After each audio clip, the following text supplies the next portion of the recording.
Sainath multi-state देईल सोने खरेदीसाठी सोन्याच्या किमतीच्या 75% कर्ज, तेही 5 वर्ष मुदतीने। Sainath multi-state, phone 83 49 50 51 20। आजीचा खून करणाऱ्या नातवास अटक, स्थानिक गुन्हे अन्वेषण शाखेची कारवाई।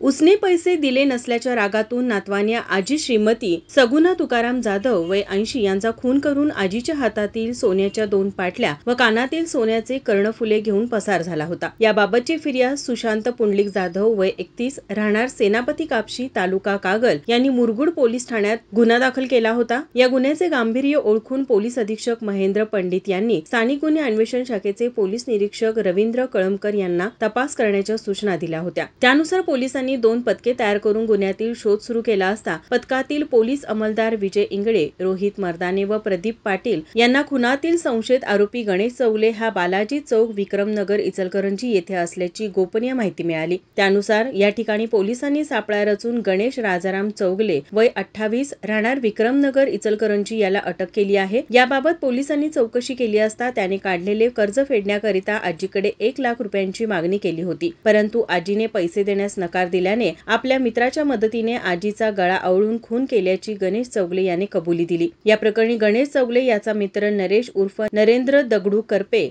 वय 25 राहणार मसोबा गल्ली विक्रमनगर इचलकरंजी व एका अल्पवयीन तरुणाला ताब्यात घेतले आहे। या सर्वांकडून सोन्याच्या पाटल्या, कर्णफुले व गुन्ह्यात वापरलेली मोटरसायकल असा एकूण 4 लाख रुपये किमतीचा मुद्देमाल हस्तगत करण्यात आला। ही कारवाई पोलीस अधीक्षक महेंद्र पंडित यांच्या मार्गदर्शनाखाली स्थानिक गुन्हे अन्वेषण शाखेचे पोलीस निरीक्षक रवींद्र कळमकर, सहाय्यक पोलीस निरीक्षक चेतन मसुटके, पोलीस उपनिरीक्षक शेषमोरे, पोलीस अंमलदार विजय इंगळे, प्रदीप पाटील, महेश खोत यांच्यासह आदी पोलिसांनी सहभाग घेतला होता। माझा महाराष्ट्र न्यूज कोल्हापूर। ताज्या घडामोडी पाहण्यासाठी माझा महाराष्ट्र न्यूजला आजच सबस्क्राईब करा।